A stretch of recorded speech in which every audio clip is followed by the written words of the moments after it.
भाजपा भगाओ। तो हम लोग तो इसके लिए लड़ रहे हैं और लोकतंत्र संविधान के लिए खतरा बीजेपी है और उसको कई ऐसे जगहों पर आप देख सकते हैं। तो ऐसी स्थिति में भाजपा का यह कथन सही नहीं है, गलत है।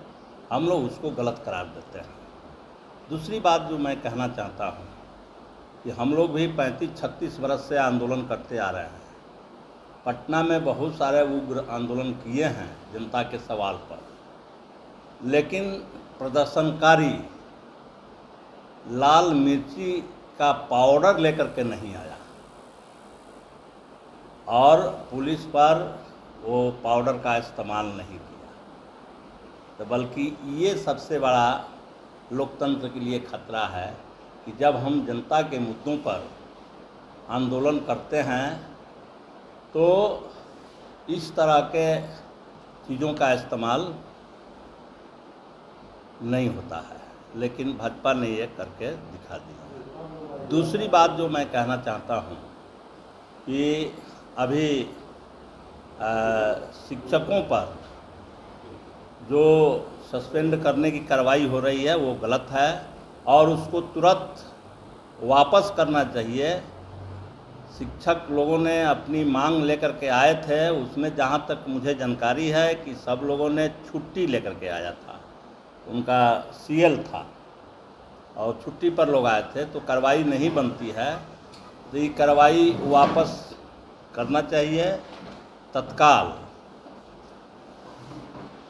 और शिक्षकों के सवाल पर सरकार ने जब वार्ता करने का समय निर्धारित किया है कि हम शिक्षक नेताओं से, शिक्षकों से और वामपंथी पार्टियों से इस विषय पर वार्ता करेंगे, तो ऐसी परिस्थिति में फिर जो समय 18 के बाद है, वार्ता के लिए 18 के बाद समय निर्धारित है, तो ऐसे समय में हम नहीं समझते थे कि इस तरह के कोई प्रदर्शन हो।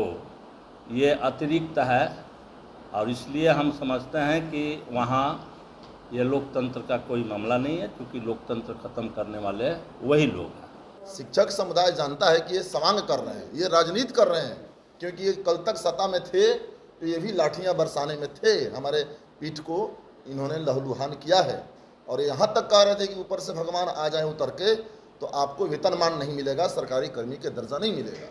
तो उसको हम लोग जन आंदोलन कह ही नहीं रहे, वो उपद्रव करने आए थे। बीजेपी जन आंदोलन की पार्टी नहीं है, उन्माद और उत्पाद फैलाने वाली, मणिपुर को जलाने वाली, उत्तराखंड में नफरत पैदा करने वाली, हिंसा पैदा करने वाली।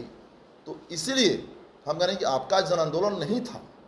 निश्चित तौर से अगर उनकी कार्यकर्ता की एक मौत हुई है तो हम लोग कह रहे हैं कि दुखद है, दुर्भाग्यपूर्ण है, लेकिन आप स्वांग कर रहे हो। टीचर्स आंदोलन हम लोग कर रहे हैं, टीचर्स के हम लोग सवाल उठा रहे हैं कि बिहार राज्य विद्यालय अध्यापक नियमावली 2023 में संशोधन करके उनको राज्यकर्मी का दर्जा दिया जाए। वे राज्यकर्मी का दर्जा पाने का वो हकदार हैं। और अभी भी जो कार्रवाइयाँ चल रही है सरकार के जरिए, उनका सस्पेंशन की कार्रवाइयाँ चल रही है, हम लोग इसका तीखा प्रतिवाद करते हैं और हम भाकपा माले कतई मंजूर नहीं करेगी। और हम लोग तत्काल आज ही भाकपा माले विधायक दल बिहार के मुख्यमंत्री श्री नीतीश कुमार जी से मिल करके और कहेंगे कि आप जितना जल्द हो सके इसे वापस लीजिए। बल्कि हम लोग जन आंदोलन को बढ़ावा देने वाले लोग हैं, जन आंदोलन को हम लोग ताकत देने वाले, जन आंदोलन के प्रति हम लोग एकजुटता जाहिर करने वाले लोग हैं। एक बात ये है। दूसरी बात कि कल एक हम लोगों ने बहुत महत्वपूर्ण हम लोगों की ओर से एक सवाल उठाई गई। बिहार में पिछले 7 सालों से बिहार राज्य अनुसूचित जाति आयोग बंद है। बीजेपी के दबाव में उसे बंद किया गया था। हम लोगों ने कल विधानसभा में सवाल उठाया कि अब तो बीजेपी से ये महागठबंधन की सरकार, हमारी सरकार, उनके दबाव से मुक्त है, तो अब आप ये जो अनुसूचित जाति आयोग है उसका गठन हो। क्योंकि जो स्कूली बच्चों का ड्रॉप आउट है SC ST का, उसको कौन निगरानी करेगा, कौन देखेगा? ये सरकारी कर्मचारी अधिकारियों का SC ST उनका प्रमोशन का सवाल, बैकलॉग पोस्ट के भर्ती का सवाल, रिजर्वेशन का सवाल, सामाजिक आर्थिक विकास की प्रक्रिया में उनकी क्या भूमिका है, उनकी क्या भागीदारी है, उनके साथ जो भेदभाव है, ये सवाल, और 20,000 से ज़्यादा मामले SC ST एट्रोसिटीज एक्ट के तहत जो दर्ज हैं वो मामले लंबित हैं, जो हत्या, उत्पीड़न, बलात्कार, लैंड डिस्प्यूट का मामला, ज़मीन का मामला, ये तमाम ये सवाल है। तो सरकार ने आश्वस्त की है कि वो प्रक्रियाधीन है, उसमें तेज़ी ला करके हम लोग अनुसूचित जाति आयोग का हम लोग गठन करने के काम करेंगे। तो ये हम लोगों ने सवाल उठाया। लेकिन हम लोगों ने पूरा देखा कि पहले ही दिन से बीजेपी ने जो रोल अदा किया, एक दिन भी सदन ठीक से नहीं चला, और वो भी अगर जनता के जरूरी किसी मुद्दे पर वो सदन को बाधित किए हों या सदन के भीतर जो गुंडाई करना है किए होते, तो एक बात समझ में आती, कोई जनता के जरूरी मुद्दा नहीं था और जनता के सवालों से उन लोगों को कुछ भी लेना देना नहीं था। केवल हुड़दंग, केवल हल्ला करना था और जो है अखबारों में, चैनलों में अपनी बात देना था। यही पूरा हम लोग 5 दिन देखा। अब सत्र समाप्त हो गया है। हम आपके चैनल के माध्यम से कहना चाहते हैं कि जो पूरे देश के भीतर लोकतंत्र की हत्या का अभियान नरेंद्र मोदी सरकार ने छेड़ा है, संविधान को तहस नहस करने का अभियान जो छेड़ दिया है, और ख़ास करके उस समय साफ साफ दिखा जब देश में, एक तो हम लोग मानते हैं कि पार्लियामेंट की अभी ज़रूरत नहीं थी। अभी देश के लाखों करोड़ों संख्या में ऐसे लोग हैं जिनके सर पर छत नहीं है। अभी देश के अंदर कोरोना काल ने जो दिखाया कि पूरे हिंदुस्तान में अभी भी जितनी अस्पताल की ज़रूरत है उतनी संख्या में अस्पताल नहीं है। और आज भी हम लोग देखते हैं कि राजधानी के अस्पतालों में, दिल्ली के अस्पतालों में लाइन लगी हुई है, और 3-3 दिन, 2-2 दिन, 4-4 दिन तक लोग ज़मीन पर लेटा करके मरीज का इलाज कराते हैं, बेड नहीं मिलता है। तो ज़रूरत तो इस बात की थी कि ज़्यादा से ज़्यादा अस्पताल बने, ज़रूरत इस बात की थी कि लोगों को सर पर छत बने, गरीबों को आवास मिले। तो उन सब मामलों में कटौती की गई और ज़्यादा पैसा लगा करके पार्लियामेंट बनाया गया। ठीक है, वो भी अगर बना तो उसके जो इनॉग्रेशन सेशन में हम लोगों ने देखा कि देश के संविधान का, प्रोटोकॉल का उल्लंघन करते हुए महामहिम राष्ट्रपति, जिनको जब भाजपा सामने लाई थी कैंडिडेट के बतौर, तो चिल्ला चिल्ला के लोग कहते थे कि हम आदिवासियों को जगह दे रहे हैं, हम महिला को सम्मान दे रहे हैं। जीतने के बाद भी उन्होंने इस पूरे माइलेज को लेने की कोशिश किया, लेकिन जब सम्मान देने की बारी आई तो उन्हें बुलाया तक नहीं गया उस कार्यक्रम में, सीधे प्रोटोकॉल का उल्लंघन किया। और ये भी देखा गया कि पार्लियामेंट के भीतर सेंगोल को स्थापित करके, और मोदी सरकार ने साफ संदेश दे दिया कि हम हिंदुस्तान में लोकतंत्र नहीं चाहते हैं, हम राजशाही चलाएंगे, और इसका सारा नमूना हम लोग लगातार देख रहे हैं। तो लगातार ये लोकतंत्र की हत्या करके लोकशाही के जगह पर राजशाही कायम करने के जो अभियान है, इस अभियान के खिलाफ हमारी पार्टी लड़ रही है।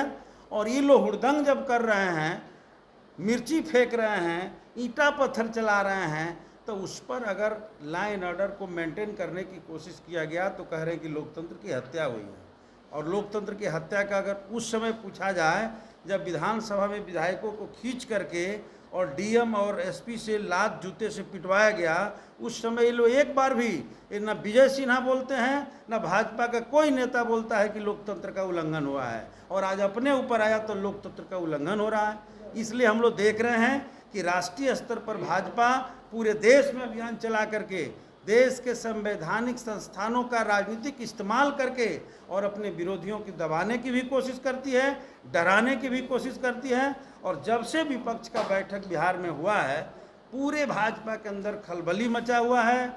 मोदी जी खुद बेचैन हैं और मध्य प्रदेश के मीटिंग से संकेत दे दिए हैं कि हम जेल भेजवाएंगे। ये सारी बातें आ रही हैं, धमकियाँ आ रही हैं। और वो लोग तो ऐसा भी हम लोग देख रहे हैं कि जिनको सबसे बड़े भ्रष्टाचारी कह रहे हैं और उन्हीं को अपने पार्टी में ले लेते हैं तो सबसे पवित्र मान ले रहे हैं। तो ये सब कुछ वो लोग कर रहे हैं। और हम लोग तो लोकतंत्र के रक्षा के लिए, गरीबों के मान सम्मान के लिए, गरीबों के बच्चों की पढ़ाई की व्यवस्था हो, शिक्षक के साथ जो अन्याय हो रहा है उन्हें न्याय मिले, उन्हें राज्यकर्मी का दर्जा मिले, कृषि सलाहकारों को जो है सम्मानजनक वेतन मिले, इन तमाम मुद्दों पर विधानसभा में लड़ते रहे हैं और आगे भी हम लोग इस सवाल पर लड़ेंगे, सड़कों पर भी लड़ेंगे और विधानसभा के भीतर भी लड़ेंगे।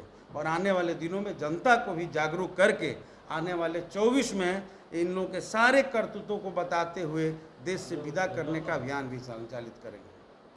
अभी जो कल विधानसभा मार्च में हमने देखा कि अभी एक अजीब बात है, प्रदर्शन हम लोग भी करते हैं, जनता के सवालों पर हम लोग भी बोलते हैं। हमने पूरे विधानसभा में जनता के दर्जनों सवालों को उठाया, मजबूती से उठाया सरकार के सामने। हमारे विधायकों ने रोज़ रोज़ प्रदर्शन किया, लेकिन कल जिस तरह से मिर्ची पाउडर ले करके प्रदर्शन करने आए बीजेपी के लोग और कोई मुद्दा नहीं, पूरा मुद्दा विहीन थे। एक नेता परसों और एक नेता ने तो यहाँ तक भी अपना बयान दे दिया कि बिहार में आग लगा देंगे। तो बिहार में आग लगा देंगे आप, मणिपुर में आपने आग लगाया है, बिहार को भी झोंक दीजिए। अगर दूसरे जलेंगे तो आपका भी घर बिहार में ही है। अब ये हो सकता है कि कोई 90% जलेगा, आप 60% जल के रह जाइएगा, तो आपका चेहरा और विकृत लगेगा और फूहड़ लगेगा, जला हुआ चेहरा। इसलिए हम कहना चाहते हैं कि यह जो एक विशेष परिस्थिति है, हम बिहार में, यह बुद्ध की धरती है, शांति की धरती है, मुद्दों पर लड़ाई हो, जनता के जो सवाल हैं, महंगाई का सवाल है, बेरोजगारी का सवाल है, भ्रष्टाचार का सवाल है।